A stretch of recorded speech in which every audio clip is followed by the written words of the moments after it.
Arratsaldeon, muy buenas tardes y bienvenidos a una nueva edición de Eusko Ikaskuntza.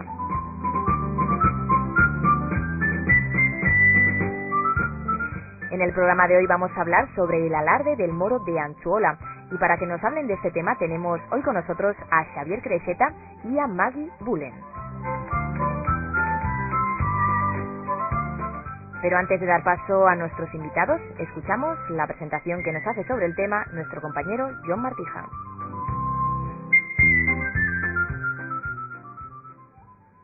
El alarde del moro se celebra en Antzuola en el mes de julio. La peculiaridad de este alarde consiste en la representación de la batalla contra Abd al-Rahman III en Valdejunquera. Parece ser que este hecho histórico ocurrió el 26 de julio del año 920 y dicen que en la batalla participaron vecinos de Antzuola. El Ayuntamiento de Antzuola y la Asociación Cultural del Alarde del Moro ha realizado una investigación sociocultural en colaboración con Eusko Ikaskuntza acerca de esta tradición. Precisamente tenemos hoy con nosotros a los autores de esta investigación. Maggie Bullen, que es antropóloga y socia de Eusko Ikaskuntza, está hoy con nosotros. Maggie, arratsaldeon. Arratsaldeon, buenas tardes. Y tenemos también al otro coautor, a Xavier Creixeta, que es historiador y socio también de Eusko Ikaskuntza. Xavier, arratsaldeon. Arratsaldeon. Bueno, ¿cuáles son los objetivos que han impulsado a realizar esta investigación sobre el alarde del moro de Antzuola? Bueno, este estudio empezó a raíz de una preocupación en el pueblo de Antzuola, precisamente porque se veía que se iba en declive la participación en este alarde. Entonces se había fundado una fundación, que es la Fundación del Alarde del Moro, más bien en euskera dicho el Mairoren Alardearen Elkartea, y se había formado un poco con la intención de impulsar, defender y mantener ese alarde. Entonces ese por un lado, se veía la gente ya mayor que habían participado durante muchos años, veía que no había un relevo generacional en el alarde y entonces querían hacer algo para impulsar eso. Y por otro lado, existía una preocupación un poco a raíz de unas críticas que se había recibido acerca de la figura del moro mismo en este alarde, de cómo se representaban. Entonces también con esa preocupación se había impulsado este estudio. Bueno, y antes de meternos ya de lleno con los resultados y las conclusiones que habéis sacado una vez realizado este estudio, vamos a hablar un poquito sobre el alarde del moro. Exactamente cómo es esta celebración. Sí, es una celebración en apariencia sencilla, no es muy larga, no participa mucha gente y bueno, básicamente es un desfile que sale de la plaza de Antzuola, da una vuelta por el pueblo, vuelve a la plaza y es un desfile formado por gente armada, por gente que llevan escopetas, por un par de pequeños cañones también, con la bandera de la localidad, la bandera de Antzuola. Y con, capitaneados por una figura y con un personaje, un rey moro que va en burro y que lleva una escolta escoltado, se supone que está preso, no sé cómo se diría, o vigilado por otros 4 personajes. Entonces son los que dan la vuelta. Hay una especie de discurso del capitán en el que relata la batalla de Valdejunquera, en la que se supone que participaron los de Antzuola, no exactamente además en la batalla, sino después en otra acción en la que los moros matan al rey de Navarra y entonces los de Antzuola llegan, recuperan las banderas robadas, incluso otra más, y curiosamente, aunque ahí no se diga así, luego hay una escenificación de este rey moro que se supone que es preso y llevado a Antzuola y en el que, a cambio de que no de que dé su palabra de que no va a volver a invadir o a atacar o a volver con armas al menos, se le deja ya. Hay también, hay una intervención de un coro, están escoltados musicalmente por unos titulares, hay dulzaineros también, y hay también un coro que canta unos versos de Iparraguirre alusivos a esta batalla, y también es la época justo además de abolición foral, a los fueros y la hermandad de los territorios hermanos. ¿Cuándo se celebra el alarde del moro? Suele ser el tercer fin de semana de julio, que es siempre con las fiestas del pueblo. Bueno, pues luego seguiremos hablando, daremos más detalles de esta celebración del alarde del Moro de Antzuola, pero vamos a comenzar ya a comentar un poco lo que ha sido esta investigación que habéis realizado conjuntamente, como decíamos, pues a través del Ayuntamiento, con esta Asociación Cultural del Alarde del Moro y con Eusko Ikaskuntza. Los objetivos más o menos ya los hemos descubierto. Queréis también un poco impulsar, ¿no?, esta fiesta, ¿no? Sí, eso era la intención, ¿no? Aparte de esa preocupación que he comentado, la idea era impulsar. Pero justamente cuando el primer contacto que tuvimos con el ayuntamiento y con Eusko Ikaskuntza, la primera idea era de hacer un seminario para invitar a otros pueblos de Euskal Herria que también celebran alardes, para venir y hablar de sus propios alardes y intentar pues hacer ver en el pueblo que los alardes son, pues no es simplemente en Antzuola que se hace, sino es una cosa de interés y que tiene más impacto a través del territorio vasco. Pero comentamos y ahí vimos que simplemente hacer el seminario sin hacer algo más de fondo, pues se quedaría ahí, ¿no? Entonces, y por lo tanto pusimos ese estudio para pues que el seminario no se quedaba simplemente en que la gente contara su alarde, sino para ver qué pasaba, ¿no? En el pueblo, qué era la opinión de la gente, por qué no participaban, cómo veían ellos el futuro del alarde, y entonces se decidió hacer las dos cosas.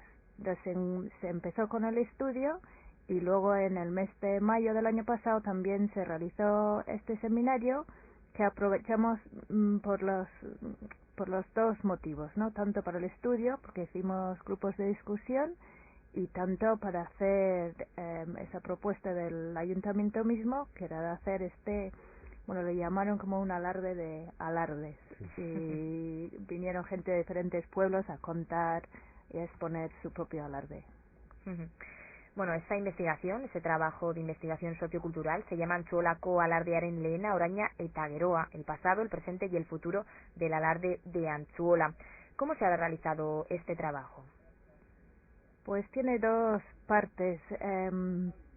Una parte es la parte histórica que Xavier se encargó de hacer y él nos puede contar cómo ha sido, y yo me encargué de la parte sociocultural, es decir, de trabajar sobre la opinión de la gente y el impacto del alarde, toda esa parte.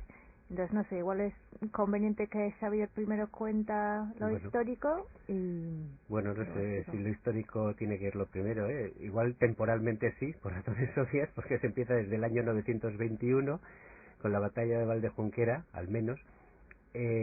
Pero bueno, de todos modos hay que decir que lo más importante en cualquier celebración de este tipo es el aspecto antropológico, el aspecto cultural, el aspecto en el que cada comunidad, cada localidad vive sus propias fiestas y las siente y las quiere llevar adelante, ¿no? Y solo en la medida en que la historia pueda servir a que eso vaya adelante o se inserte, tiene valor, ¿no? O puede tener un valor histórico, un valor folclórico, pero igual no tiene una realidad viva que lo sustente, que es el fundamento mismo de las fiestas, independientemente de que tengan otro tipo de valores. A la hora de hacer el estudio histórico, bueno, para empezar hay que decir que históricamente está bastante bien conocido. Hay lagunas, como en todas partes, pero vamos, la intención no era hacer un estudio que fuera a sacar cosas nuevas, sino un poco recapitular y ver qué elementos tenía de interés, y sobre todo para ayornarlo, para ponerlo para una puesta al día para que siga a futuro, ¿no? Entonces se han hecho tres partes. Aprovechando el propio nombre, Antzuola con Mairuaren alardea, ha habido tres apartados. Antzuola, es decir, donde se estudia Antzuola como comunidad históricamente, que tiene mucho valor, pero no en esa supuesta, bueno, la supuesta batalla no, la batalla de Valdejunquera sí debió ocurrir, pero esa supuesta participación de los de Antzuola posteriormente, además, sino a partir del siglo XVI y XVII, cuando Antzuola consigue el título de villa, es decir, es un municipio totalmente diferenciado de la villa de Vergara, de la que dependía en parte hasta entonces, Y entonces es también cuando surge el escudo, cuando surge la bandera, que son los grandes símbolos municipales y los grandes símbolos que todavía se lucen, y sobre todo, bueno, el escudo está ahí en la fachada, un escudo evidentemente inspirado en el escudo guipuzcoano, que es la gran referencia de esa nueva villa de Antzola y no Vergara, pero un escudo que tiene un aspecto un poco misterioso en el sentido que aparece un rey con todos los símbolos de rey, está en un trono, tiene una capa, tiene una corona, a veces aparece con una espada, que es el poder militar, o un cetro, que es el poder judicial, diríamos, pero tiene también una cadena de oro que le lleva del cuello, ¿no? Que es esa idea del rey moro, pero que por otro lado lo ves y es evidente que es el escudo de guipuzcoano, que antiguamente, hasta hace 20 años, tenía también ese rey, así como los 12 cañones y otros elementos. Y entonces el estudio se ha centrado en entender qué estaba pasando en Antzola en el siglo XVII para que construyan esos nuevos símbolos municipales, esa bandera que dice más la leyenda que la historia, que es arrebatada a los moros, que a su vez la habían arrebatado a los cristianos, pero que es una bandera muy clásica de esa época de los siglos XVI y XVII por la composición que tiene.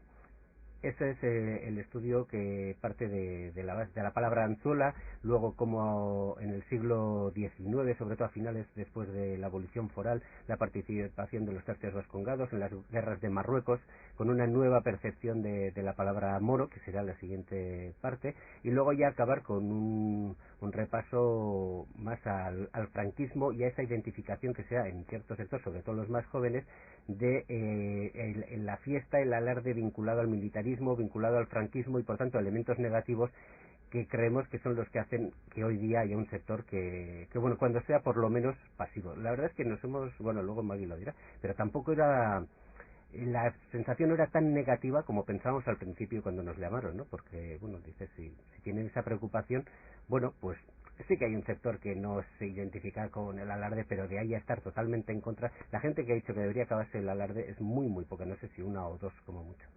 Entonces, este es el aspecto de Antzola. El aspecto de la palabra Mairua, el moro, recoge a este personaje un poco misterioso, porque incluso aunque se haga la escenificación y haya un discurso que se basa en un certificado de armas, bueno, un texto bastante farragoso y complicado del siglo XVIII, lo cierto es que ahí en ningún momento se dice que en aquella batalla en la que estuvieron los de Antzola cogieran preso a ningún moro, y muchísimo menos al moro de entonces, al rey moro, que era Abderramán III, el gran califa que ha habido de Córdoba, y que desde luego si lo hubiesen pillado preso, y además los de Antzola, que históricamente todavía no se había documentado el término hasta el siglo XIV, vamos, eso tenía que ser mucho más conocido. Sin embargo, sí que es un personaje que aparece ahí, ¿no? Y sí que es un personaje que en las fiestas del siglo XVI, XVII, en Guipúzcoa mismo y en otros sitios del País Vasco, y sobre todo mucho en la zona de los Pirineos, es un personaje que aparece mucho. Es un personaje, el moro, no tanto como personaje histórico, sino como personaje mítico, es decir, la personificación del otro. Y el rey, en la sentido de, representa a todo un mundo, ¿no? En las pastorales sigue habiendo cristianos y sigue habiendo turcos, aunque históricamente todo el mundo sabe que turcos no ha habido nunca en Zuberoa, o bueno, en cantidad de otros sitios del Pirineo. En Irún mismo también había rey moro, rey cristiano, emperador, en Zugarramurdi, en otros sitios. Y además la figura de rey. Y de rey, además, como personaje moro, el otro, pero no necesariamente una figura desprestigiada, sino entonces una figura de prestigio. Es eso lo que pierde a finales del XIX. Empieza a aparecer la figura que conocemos hoy día, en la que el moro parece más moro que rey, si se puede decir de algún modo, ¿no? Y es una figura que nos ha llegado y que es hoy día también la que despierta muchas críticas, y eso que hace 20 años ya hubo también una suavización del discurso, del trato que se le daba a ese personaje, ¿no? Que antes se le tiraba el turbante, resultaba más humillante, y eso hace 20 años ya que se cambió, y de hecho las propuestas van a ir en ese sentido también. Y la última palabra, perdona, es alarde, en la que hay que explicar que, bueno, hay un problema de nominalismo, ¿no? Pensando que los alardes son las obligatorias revistas de armas que había en la época foral en Guipúzcoa, estén vinculadas todas las fiestas en las que hay personas armadas con aquellas obligatorias revistas, y no tiene por qué ser necesariamente así. La presencia de gente armada con salvas de honor es muy, muy habitual, incluso en fiestas que no tienen que ver ni con victorias ni con nada, ¿eh? Sacan a la Virgen y, bueno, pues hacen alarde, son cosas diferentes. Hablemos un poco de los alardes en el País Vasco, cómo fueron cambiando, qué peculiaridades tenía, por ejemplo, también el ejército vasco, que luego, bueno, pues una vez que perdieron las libertades forales, un poco cambiaron las cosas. Sí, bueno, de hecho, una cosa es el alarde, bueno, ejército vasco no había, de haber en todo caso habría tropas de cada territorio, y los alardes de todos esos sistemas militares forales, los alardes que hacía cada localidad, cada municipio, incluso algunas localidades como Anzola o como Irún, que no eran totalmente municipios, los reivindicaban, es decir, tenía un valor de reivindicación nacional, de pueblo, por decirlo así, ¿no? Comunitaria. Eran una parte del sistema militar, pero no eran ni siquiera la parte más importante. Y de hecho, incluso aunque se supone que se acaban con los regímenes forales, ya muchísimo antes, desde finales del 17, la Diputación, las Juntas Generales están una y otra vez. ¿Qué hay que hacer? ¿Qué hay que hacer? ¿Qué hay que hacer? Y las localidades no lo hacen porque es un gasto, porque es dinero, y se mantiene algo mejor pues en localidades como Anzola, que lo reivindican de antes, frente a Vergara, porque no querían ir a Vergara a hacer el alarde, como en teoría deberían hacerlo, o en Irún, pero una vez que consiguen también esa independencia municipal, ellos también las abandonan. Ahora se hacen en algunas localidades, como luego más adelante comentaremos, se siguen representando estos alardes, pero en aquella época, ¿cómo eran exactamente? Bueno, es que aquellos alardes que hacían no tenían nada que ver con estos alardes festivos. Sí que había en aquellas fiestas gente armada, pero era otra cosa. Entonces eran bueno, sí que había cierto parecido formal, era gente que llevaba muchas veces sus propias armas, o si no sería por el ayuntamiento, que es donde se guardaban, gente que no iba uniformada, gente que iba a pie, no había caballería, no había artillería, había armas de fuego y o armas blancas, según lo que tuvieran, y eran, bueno, los cargos militares eran a su vez los mismos cargos civiles, es decir, el que era el alcalde sería el capitán, los regidores, que se decía entonces más o menos los concejales, serían los sargentos, y llevaban la bandera municipal, eso sí era muy importante, es algo, por ejemplo, en Anzola que tiene muchísima importancia, y en otras localidades, y fuera del País Vasco también, y sí llevaban música, pero una música más para llevar el ritmo que una música puramente festiva. Pero es verdad que esos elementos se parecen muchísimo a esos otros elementos que aparecen en muchas fiestas que llevaban ese mismo orden. Lo que pasa es que los otros eran obligatorios, todos los varones no, como se dice muchas veces, todos los vecinos, es decir, los que tenían derecho y obligaciones vecinales, que no eran todos los habitantes, ellos pues tenían que participar, pues por ejemplo en Irún podían ser 400, sin embargo cuando se hacen ya de carácter festivo pues podían ser 40, 50, una cosa así, ¿no? ¿Y el pueblo qué importancia le daba a estos alardes en aquellos años?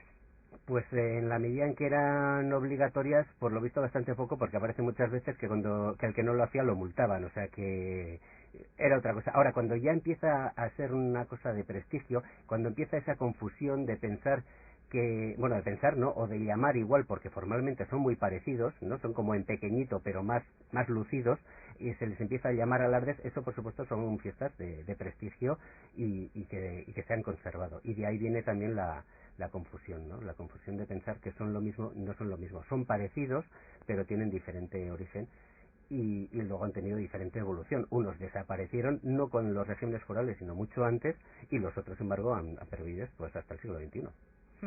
Luego también había otras celebraciones, ¿no?, en las que estaban presentes las armas, porque no eran solo los alardes, ¿no? Eso es, las armas se utilizaban, bueno, pues para hacer salvas, luego, pues claro, en el siglo XX ya han sido sustituidas por cohetes, que son mucho más vistosos y más fáciles de llevar, pero las armas como elemento de salvas de honor eran muy habituales en todo tipo de procesiones, celebrasen o no celebrasen una victoria militar, ¿no? Ha habido un caso muy curioso y muy interesante, al menos eso como elemento folclórico, que ha sido el Corpus de Martínez, que es una pequeña localidad de Álava, ni siquiera es municipio, es concejo de Bernedo, creo que es, en el que se ha mantenido la cofradía de nobles ballesteros, en la que participaban solo los que eran nobles, aunque en esa localidad eran bastantes, y con las ballestas, iban con la procesión del Corpus, y luego hacían prácticas de tiro, de ballesta, que es una cofradía del siglo XVI que ha perdurado hasta hoy día, pero claro, ya en el XVIII las ballestas no se utilizaban como arma y entonces han quedado de forma totalmente simbólica. Era muy habitual que se aprovechara la fiesta del Corpus para hacer los obligatorios alardes, por eso también se dan ese tipo de confusión. Se aprovechaba que toda la gente iba a ir al pueblo, a misa, a la procesión, y entonces se aprovechaba para hacer el acto obligatorio. Por eso hay también confusiones, ¿no? Pues hablemos ahora un poquito más sobre esos otros alardes de Euskal Herria. Hemos mencionado el de Irún, el de Hondarribia. ¿Qué hace al de Antzuola diferente de los demás? Pues el de Antzuola, sobre todo lo que hace diferente es la palabra mairua, esa figura del moro que no aparece en otros alardes, esa escenificación de que los de Antzuola reivindican su propia personalidad y piden a ese elemento externo, ese el otro, ¿no? que les reconozca como tales y que se comprometa a no volver a atacarlos con armas, ¿no? Que es una cosa que tiene mucho valor de carácter folclórico y que ha pervivido ahí y que muy posiblemente no sabemos que figuras como Rey Moro existieron, por ejemplo en Irún también, en Durango hubo una cosa parecida también, aunque está menos documentada, en Zugarramurdi también. Hay un personaje que se llama así el Moro, pero que va pintado de negro, como si va también el de Antzuola, pero que va vestido con pieles, con elementos naturales, pero vegetales, con hiedras, por ejemplo, con helechos, de la mañana de San Juan en una localidad navarra, Torralba del Río, que es muy curioso que se llame así el Moro, cuando como personaje histórico no tiene nada de moro, ¿no? Por eso tal vez este personaje de Antzuola, porque en Irún también cuando se hablaba de Rey Moro y estas cosas sí que salían con un aspecto que hoy diríamos carnavalesco, ¿no? Disfrazados, eso, con pieles, con trapos, con cosas. Entonces es posible que haya habido ahí una especie de confusión, no sabemos hasta qué punto voluntaria, entre ese personaje mítico y coreográfico que sí existía en algunas localidades vascas y luego esta interpretación erudita, histórica, de un rey moro de verdad, ¿no? Y una batalla en la que participarían los de Antzuola. Parece que hay una especie de confusión. Bueno, pues lo mismo que con la palabra alarde se dan este tipo de confusiones en el folclore. Y en cuanto a la música, ¿es parecida, es diferente? ¿Qué tiene de especial la música que se toca en Antzuola? No, la que se toca en Antzuola es una música que además está recogida como una música militar, lo cual también puede hacer pensar, pues eso, ¿no? Que se utilizaba en los alardes, pero por ejemplo la música que se utiliza en San Marciales en Irún, o la de Hondarribia, que no es exactamente la misma, pero es muy parecida, pues en el fondo son calejiras, son kikibli, kibli, kibli, o sea, es para llevar el paso, mucho más alegre, mucho más festivo hoy día, pero son músicas que no tienen por qué ser necesariamente de origen militar, pero que luego, pues al incorporarse en estas fiestas parece que tienen ese aire, y otras, sin embargo, que sí son de origen militar, se han convertido en algo totalmente festivo. Bueno, Urbels trata mucho ese tema y pone muchos ejemplos de eso, ¿no? De música militar que ha sido reconvertida a música folclórica. Hemos leído, por ejemplo, que la pieza que es la marcha de los fusileros, que hay una hipótesis, ¿no? Que antes era la que acompañaba a los alardes, ¿no? Sí, eso es lo que se piensa, porque es una marcha de fusileros, pero tampoco se puede decir seguro porque no sabemos qué música se interpretaba. Se sabe que se interpretaba música y desde luego se sabe que eran músicas de ese tipo, de marcha, claro, porque eran para eso, no eran para bailar o no eran para escuchar sentados, era para marchar y para marcar un ritmo, y es posible sí que provenga de ahí, pero no se puede decir con seguridad. ¿Y cómo ha sido la labor de documentación para informaros sobre todo esto? Bueno, le voy a dejar la palabra a Maggie, que yo llevo mucho tiempo, y además es que aquí ha habido también dos elementos, ¿no? El mío ha sido más bibliográfico, más de documentación escrita, obviamente, pero luego ha habido otro trabajo de preguntarles a los propios antzolarras cómo ven la fiesta, que es lo que ha hecho sobre todo Maggie. Bueno, pues Maggie, explícanos un poco cuál ha sido tu parte en la investigación, que ha sido un poco, bueno, pues la parte sociocultural, digamos, ¿no? Eso es.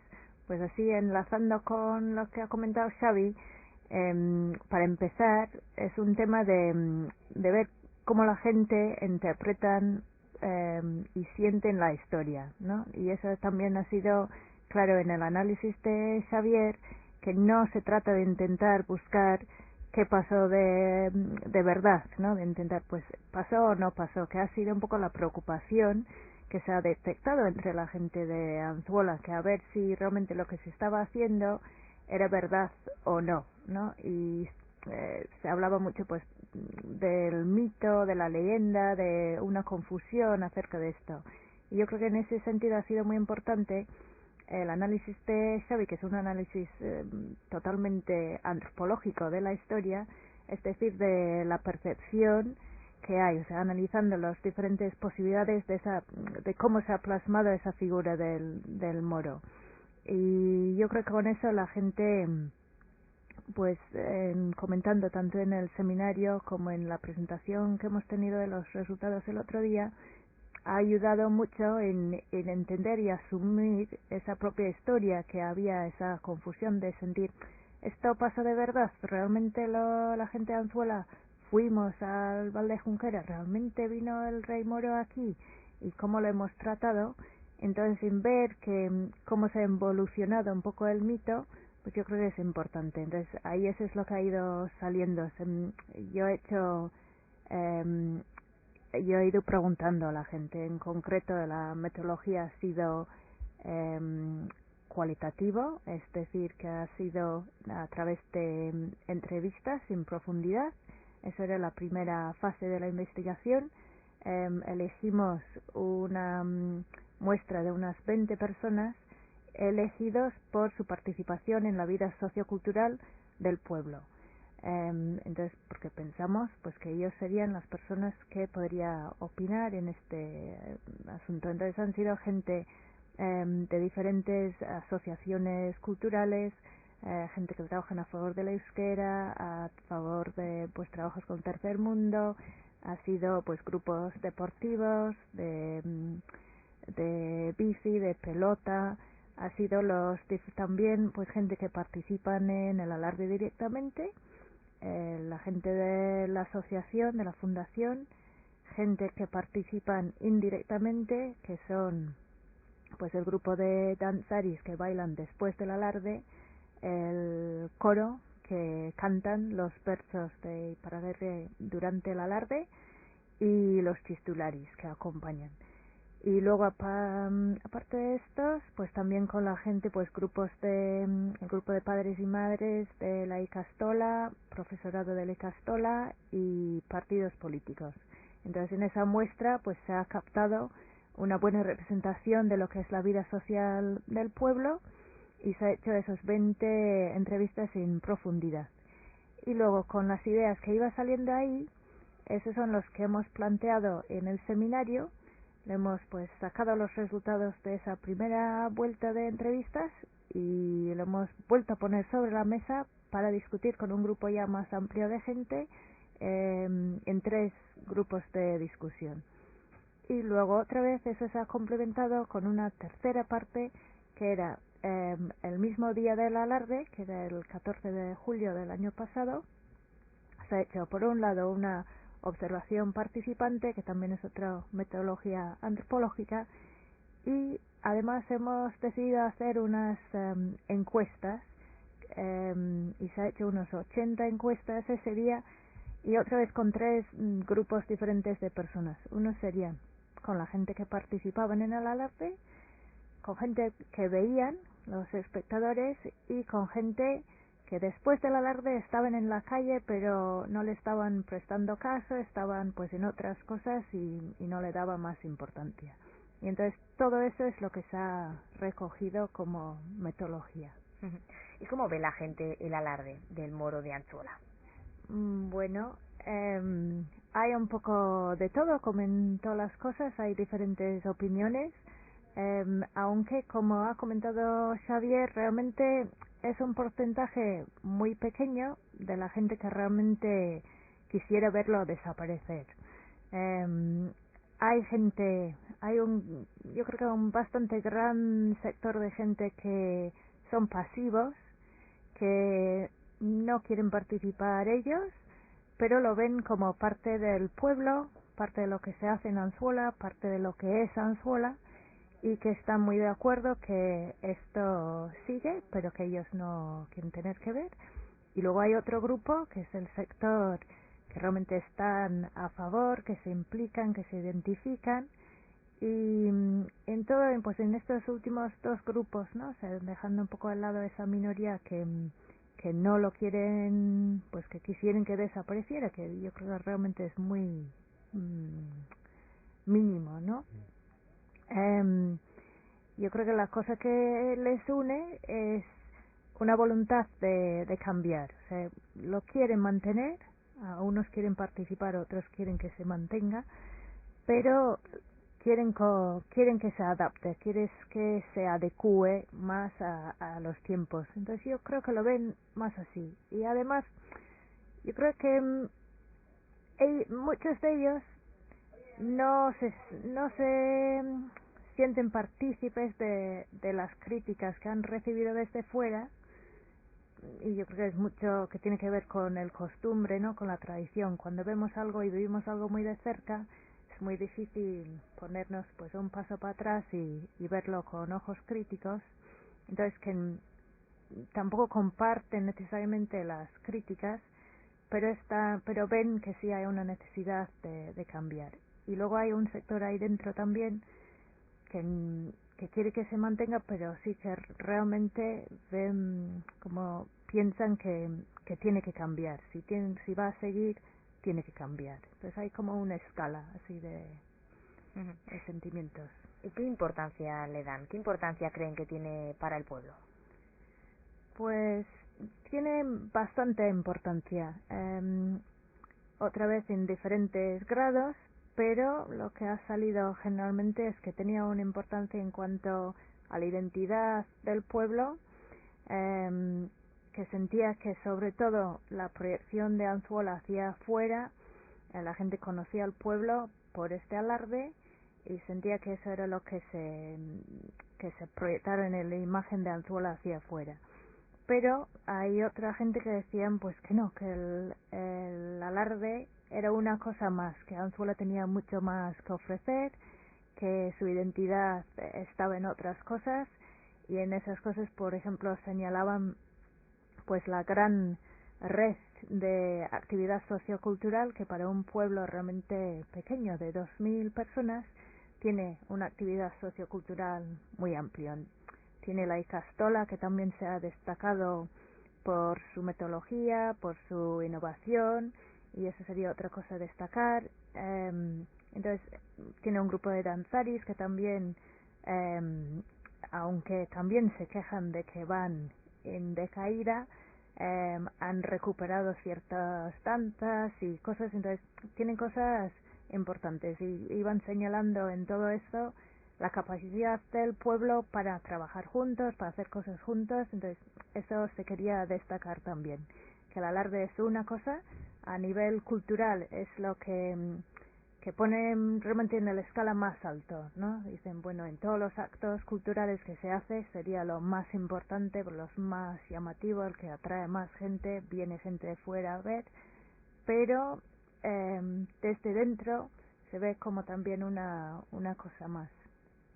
Y sin embargo, pues se ve que es en la tradición, pues como algo que sí se quiere preservar, pero no al costo de todo lo demás. Has comentado antes que 2.000 personas son las que habitan en Antzuola. ¿Cuántas personas se pueden juntar durante la celebración del alarde? Pues participando son unos 30 escopeteros, ¿no? Porque Sí. solo tienen... Eso va a la medida de las escopetas que tienen, que son del ayuntamiento, creo que son 32. Sí, alguna cosa así.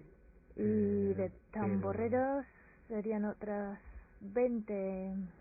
Sí, por lo menos, pero luego están también el coro, ¿no? Salía el coro que cantan los versos, los vertolares, y los titulares, perdón, la propia figura del moro, el capitán, los de artillería, pues andan cerca de 100 personas al final, ¿eh?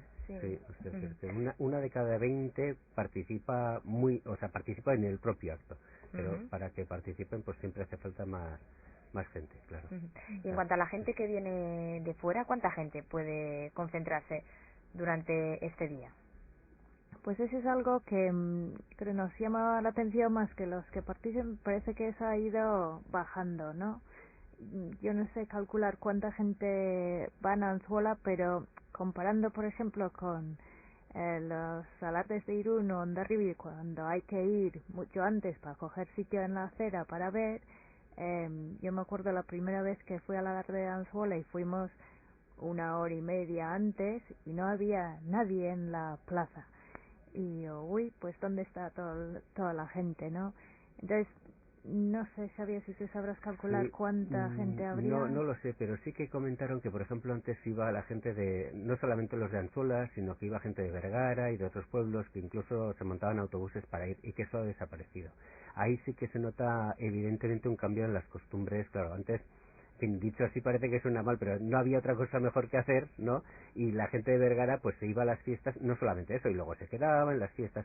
Claro, hoy día además es en verano, la gente coge el coche, las distancias no son las de antes, pues antes Vergara estaba al lado de Anzuola y todo lo demás lejos. Ahora coges el coche y estás en la playa, en Donosti, en Bilbao, bueno, o de vacaciones en el Caribe, ¿no? Eso, en eso sí que han notado ellos la diferencia, al menos por lo que comentaron. Nosotros antes no sabemos cuánta gente iba, ¿no? Y es verdad que ves algunas fotos y sí parece que ahí iba gente, y sobre todo eso, gente de fuera de Anzuola que ahora no ha ido.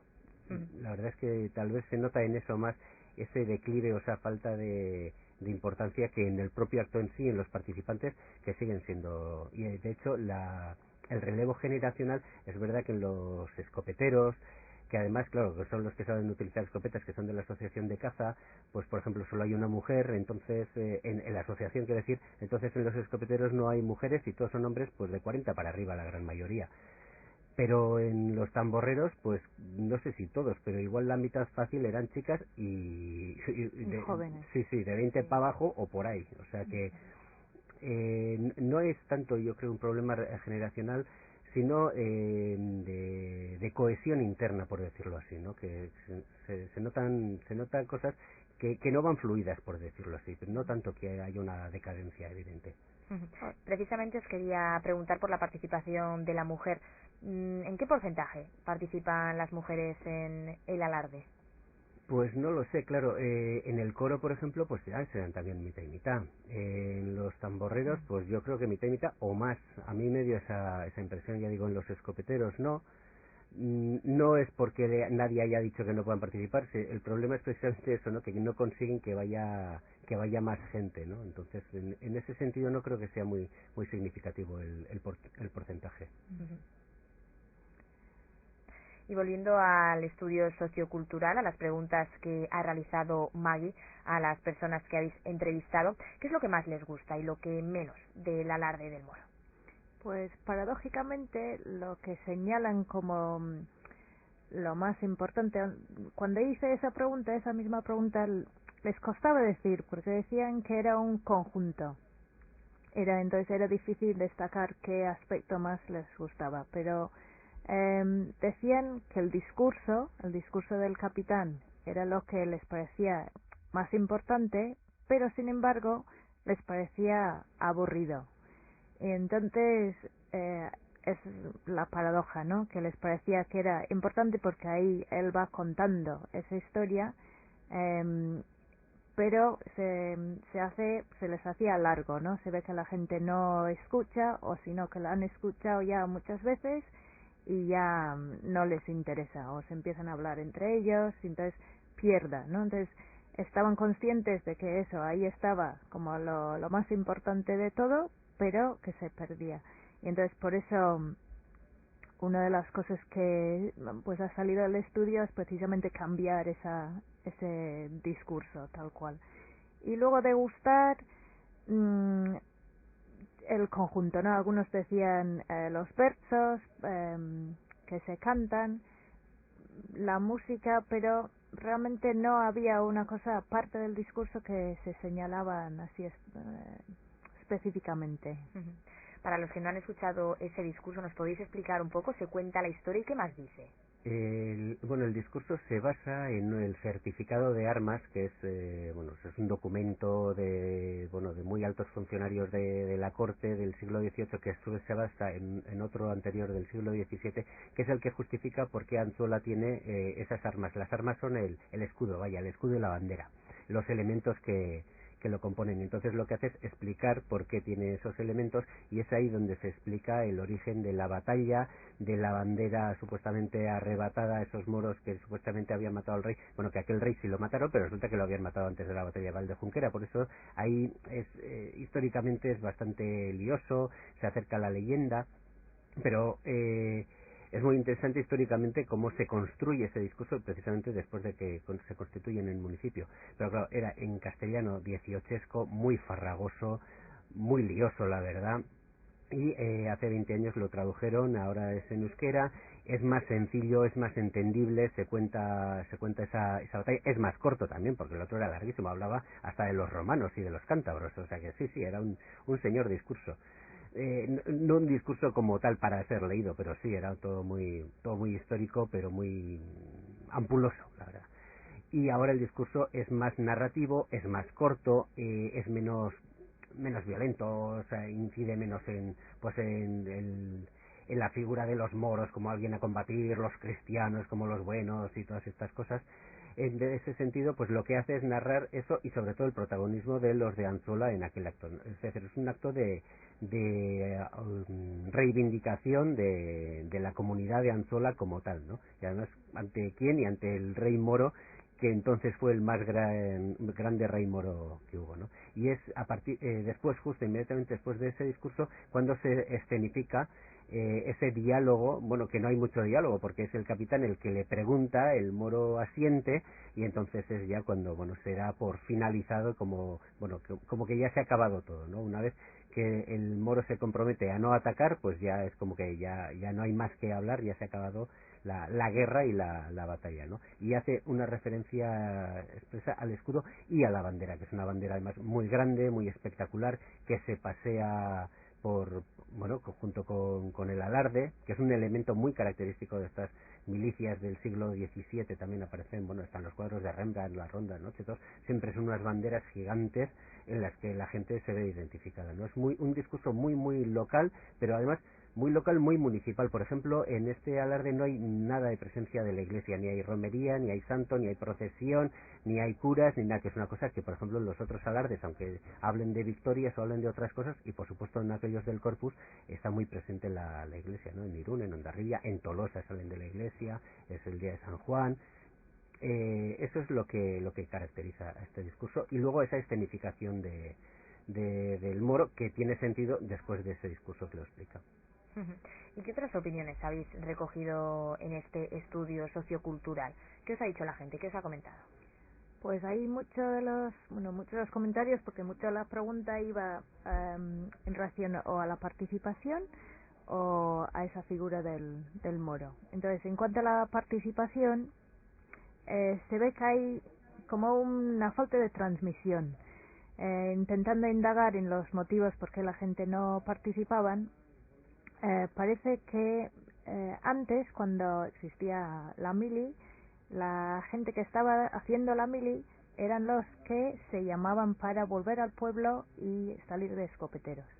Entonces recibían una carta del alcalde invitándoles a volver, y normalmente les daban permiso para volver, y era además para ellos una excusa por volver al pueblo y participar. Entonces se hacía un año solo, los jóvenes volvían, participaban y ahí se quedaba su participación. Entonces, ya preguntando a la gente si había tradición en su familia, pues muchas veces ni saben. Dicen, pues creo que había una foto por ahí de mi padre, de mi abuelo, pero como era una cosa de una vez, tampoco se ha ido transmitiendo.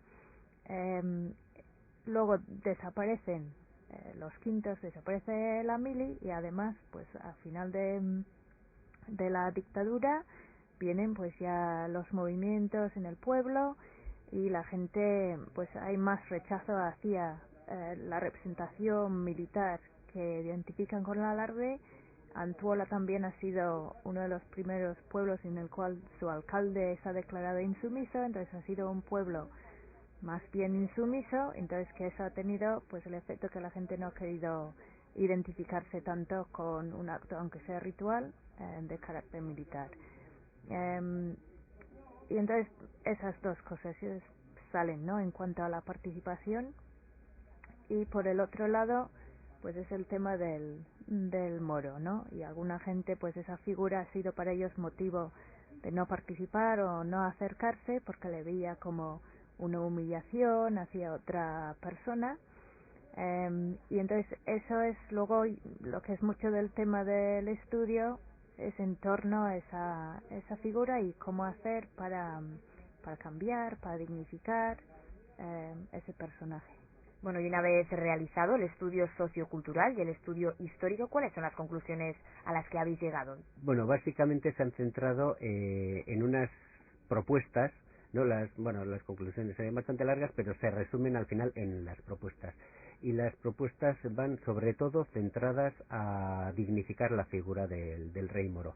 Por decirlo rápido, que sea más rey y menos moro, en el sentido de que además eso es, bueno, pues eso, lo escribes bibliográficamente, mucha teoría, mucha cosa de el otro, el personaje, el otro mundo, no sé qué tal, bueno, pero eso es purita teoría. Pero es verdad que a la gente cuando hablaba del moro no hablaba del personaje, de la persona que lo realiza ni del rey, sino como de otra cultura, ¿no? Es que cuando se está insultando no o se cree que no es un trato digno, no es al personaje que lo hace ni a aquel rey supuestamente histórico, sino es toda una cultura a la que se está rebajando, ¿no? Y eso es a lo que se le hace muy violento hoy día a mucha gente, ¿no?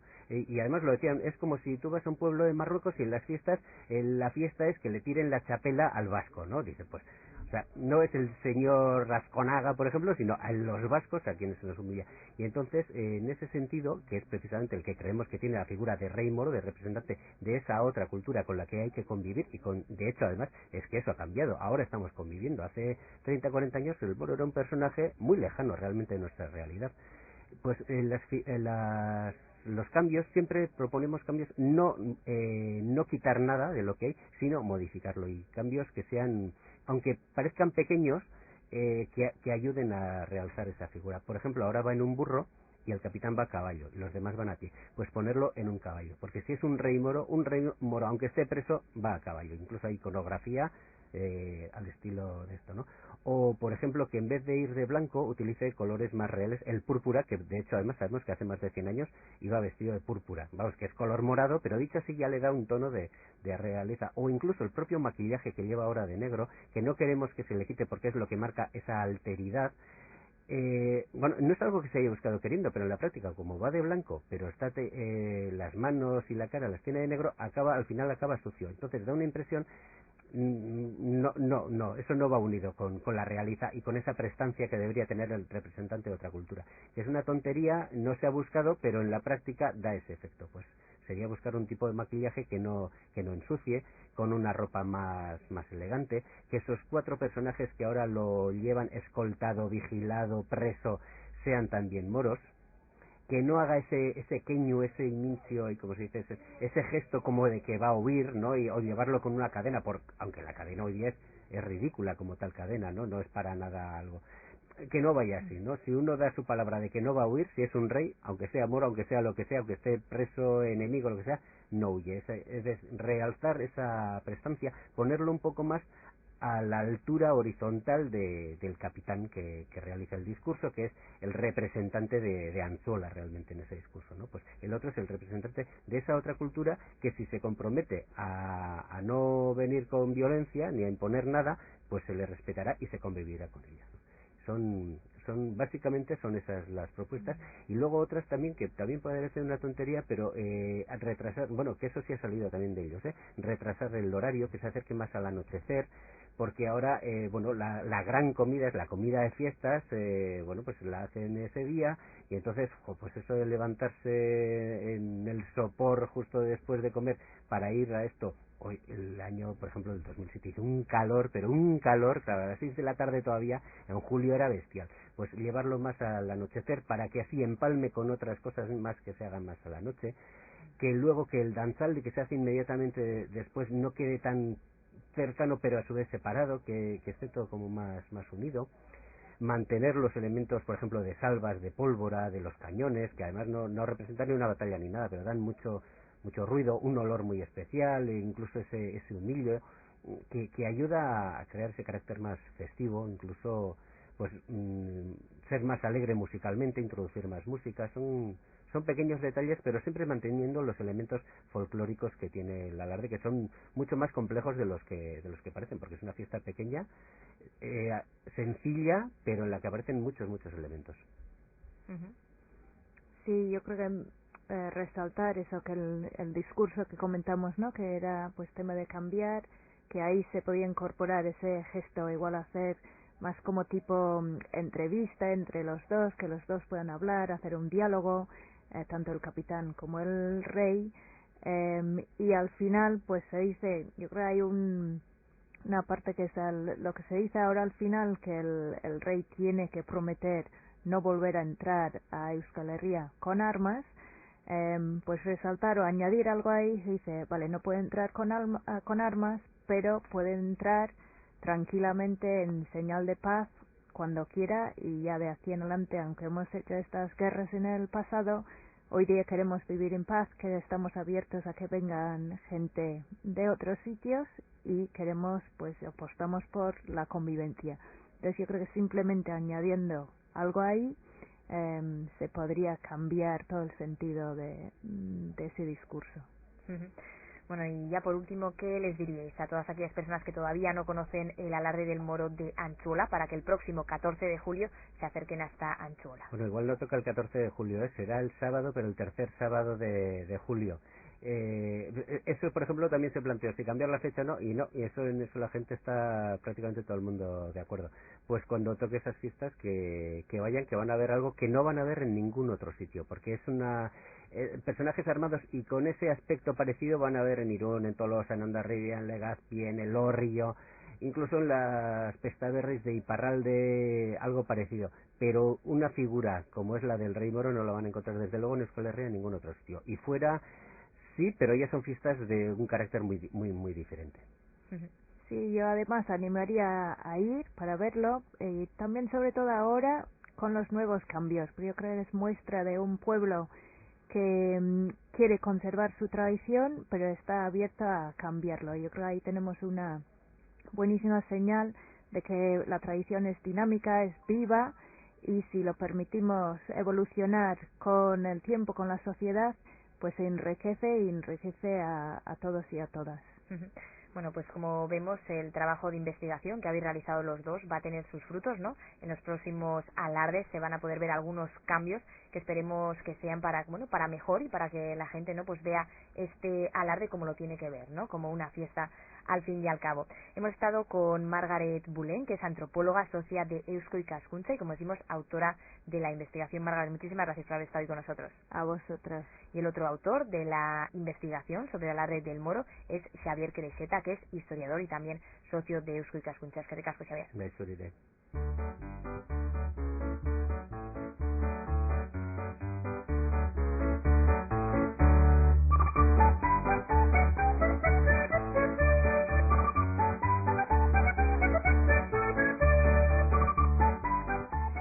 Eta bukatu aurretik entzun dezagun aste honetako Eusko Ikaskuntzaren berria. Eusko Ikaskuntza ha firmado distintos convenios de colaboración con diferentes ayuntamientos de Euskal Herria. Como en el caso de Antzuola, a través de estos convenios se realizan estudios de investigación, jornadas sobre la historia local, digitalización de fotografías. Para más información de las actividades que realizamos con los ayuntamientos o para colaborar con Eusko Ikaskuntza, pueden ponerse en contacto con Eusko Ikaskuntza en el teléfono 943 31 08 55.